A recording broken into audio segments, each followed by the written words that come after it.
नमस्कार मित्रों, स्वागत है आप सभी का हमारे चैनल एस्ट्रो पीयूष में। मैं आचार्य पीयूष वशिष्ठ आपके सामने हूं। आज के इस वीडियो में हम लाए हैं आपके लिए साप्ताहिक राशिफल। आइए देखते हैं आपकी राशि के आधार पर 16 से 22 तारीख का समय आपका कैसा जाने वाला है। यह राशिफल आपकी चंद्र राशि के आधार पर बनाया गया है। अगर आपका नाम कर्क राशि के किसी अक्षर में आता है, कर्क राशि आपकी है, तो राशिफल आपके लिए है। देखिए, सबसे पहले कर्क राशि के जो लोग हैं, अभी बृहस्पति उन्हें 12वें स्थान में चल रहे हैं। 12वें स्थान के बृहस्पति खर्चा बढ़ाते हैं। हालांकि ये खर्चा कहीं ना कहीं धार्मिक कार्यों में होता है, किसी अच्छे कार्य में होता है। विशेष तौर पर देखा गया है कि जब भी 12वें घर में बृहस्पति का गोचर होता है, तो यदि किसी के घर में कुछ शादी ब्याह अटका हुआ है, अगर कोई जमीन मकान लेने का प्लान अटका हुआ है, वो सब इसमें पूरे हो जाते हैं। बट ओवरऑल इस समय पे कहीं ना कहीं आपके सामने खर्चा आएगा, शुभ कार्य में खर्चा करना पड़ेगा इस एक साल के अंदर। इधर आपको अष्टम भाव में राहु की स्थिति है। 8वें घर में राहु ऑब्स्टिकल्स क्रिएट करने वाले हैं। राहु खुद एक मिस्टीरियस प्लेनेट है। जब ये अष्टम भाव में चले जाता है तो आपके जीवन को रहस्यमयी बना देता है। अनएक्सपेक्टेड तरीके से सडन कुछ चीज़ें आपके सामने आती हैं। कभी अचानक दुर्घटना होती है, कभी अचानक गेन होता है। विशेष तौर पे जो एंसेस्ट्रल प्रॉपर्टीज़ हैं, पुराने लोगों से मिलने वाला कोई पैसा है या बहुत समय से अटका हुआ पैसा है, वो भी इस अष्टम राहु की दिशा में आ जाता है। 8वां राहु आने के बाद व्यक्ति के मन में तरह तरह के तंत्र मंत्र साधना ये सब के प्रति उसका रुझान होता है। उसका मन करता है कि मुझे कुछ साधना करनी चाहिए, भगवान की भक्ति की तरफ उसका मन जाता है। एक और बात विशेष है, अष्टम राहु जो होता है ये मन को स्थिर नहीं होने देता। कभी आपके मन में इतना उत्साह हो जाएगा कि मुझे बहुत अच्छा समय आने वाला है, बहुत कुछ करने है, और कभी कभी ऐसा होगा कि आपको बहुत नेगेटिविटी फील होगी, बहुत निराशा फील होगी। आपको लगेगा जैसे जीवन में कुछ नहीं बचा है, समय वेस्ट जा रहा है, जैसा आप चाह रहे हैं वैसा हो नहीं रहा। तो आपको अपने विचारों में स्थिरता लेके आनी है, ये राहु का प्रभाव है। अष्टम भाव में स्थित राहु कहीं ना कहीं बीमारियां भी देता है, और ऐसी बीमारियां जो किसी प्रकार के एलर्जी या इन्फेक्शन से जुड़ी हों। अगर आप स्किन डिजीज के रोगी हैं या पहले से आपको कोई पेट वेट की बीमारियां चल रही हैं, तो अभी आपको बहुत सावधानी बरतने की आवश्यकता है। शनिदेव जो खुद एक महत्वपूर्ण प्लेनेट है, वो 9वें भाव में है। 9वें घर में जब शनि की स्थिति बनती है, तो 9वें घर में आने के बाद शनिदेव आपके भाग्य को धीमा कर देते हैं। जो प्रॉफिट आपको मिलने वाला होता है, कोई चीज़ से प्रॉफिट 2 महीने में मिलना है, वो 3 महीने में जाके मिलेगा। तो कहीं ना कहीं आपको लगेगा जैसे जीवन ठहर गया है, एक जगह रुक गया है, प्रॉफिट ज़्यादा हो नहीं पा रहा है। जो चाहते हैं वो बहुत धीरे धीरे धीरे हो रहा है, पर फिर भी ओवरऑल ये समय ठीक होता है। 9वें भाव में शनि के होने पर व्यक्ति विचार करता है, वो अपनी लाइफ को रीप्लानिंग करता है, दोबारा से सोचता है कि मुझे क्या करना है, प्लानिंग बार बार बनाता है, और आने वाला समय उसका अच्छा जाता है। अब देखते हैं आने वाला सप्ताह आपके लिए कैसा है। तो देखिए, 16, 17 और 18 इन 3 दिनों में जब आपको अष्टम भाव में राहु की चंद्रमा के साथ स्थिति रहेगी, राहु चंद्रमा एक साथ हैं। 8वें घर में स्थित चंद्रमा पेट से जुड़ी बीमारियां देता है। राहु जब अष्टम भाव में होता है, वो भी कहीं ना कहीं इन्फेक्शन देता है।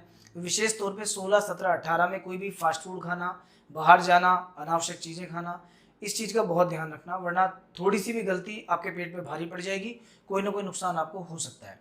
यहाँ पे चंद्रमा होने से मन में बेचैनी रहेगी। पानी वाली जगह पे जाने से पहले बहुत सोचे समझे विचारें, उसके बाद ही जाएं। अगर कोई वाटर पार्क घूमने का प्लान बन रहा है, बिल्कुल ना जाएं, क्योंकि पानी से खतरा होता है। ये समय मदर के लिए कष्टकारी होता है। माँ के साथ में रिलेशन अच्छे रखना, माता के स्वास्थ्य का विशेष ध्यान रखना। अगर कोई प्रॉब्लम चल रही है वो बढ़ सकती है। माँ का अर्थ माँ भी है, और माता से जुड़ा जो पक्ष है, ननिहाल पक्ष, मामा वगैरह, उनसे भी इसका विचार किया जाता है। तो कहीं ना कहीं उन लोगों के साथ भी या उनसे जुड़ी भी कोई समस्या सामने आ सकती है।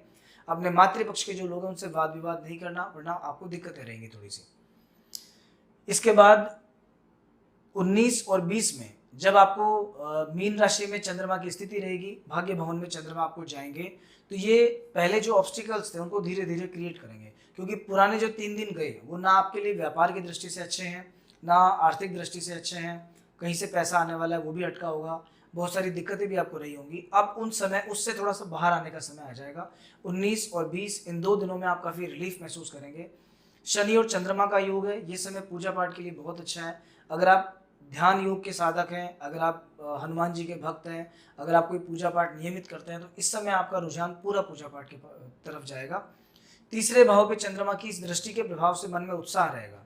काम मुश्किल से मुश्किल काम आपको लगेगा कि बस मैं कर सकता हूँ।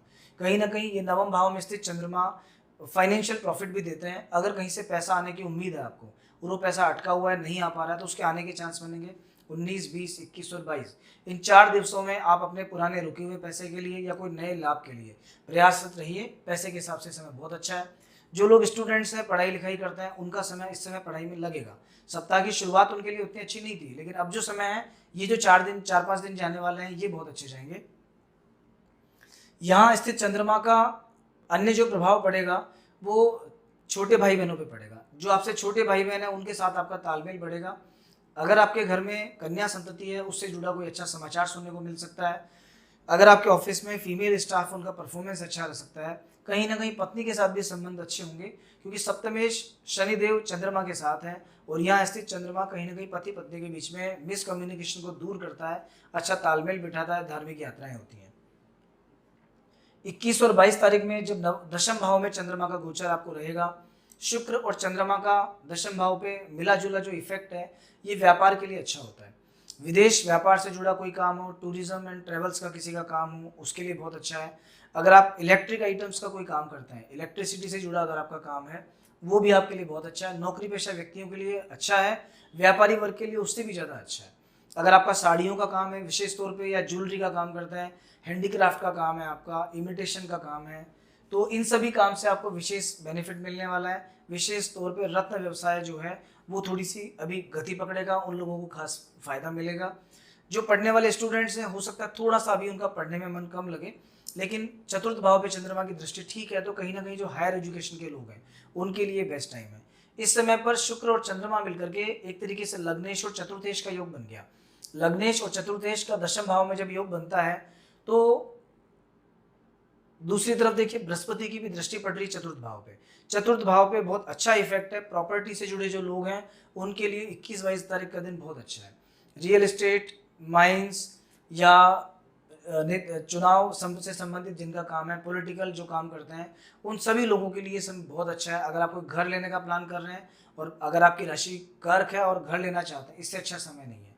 कहीं भी अगर आपने साई दे दी, बात कर ली, तो आप आराम से इतना जल्दी व्यवस्था हो जाएगी, आप सोच भी नहीं सकते हैं। तो इन 4 दिनों का पूरा फायदा उठाएं। ओवरऑल अगर मैं आपको बताऊं तो जो कर्क राशि के लोग हैं उनके लिए सप्ताह की शुरुआत बहुत अच्छी नहीं है, लेकिन उसके बाद जैसे जैसे सप्ताह आगे बढ़ता जाएगा वैसे वैसे मन में उत्साह भी रहेगा, लाभ भी प्राप्त होगा और जैसा आप चाहते हो वैसा अनुकूल परिणाम आपको मिलेगा। बाकी सप्ताह के शुरू के जो 2 दिन है इनको अगर आपको सही ढंग से निकालना है तो किसी गरीब व्यक्ति को 1 या 2 पैकेट भोजन के बना के अपने घर से निकलने के बाद में किसी को देते हुए जाएं, वो सबसे अच्छा समय है।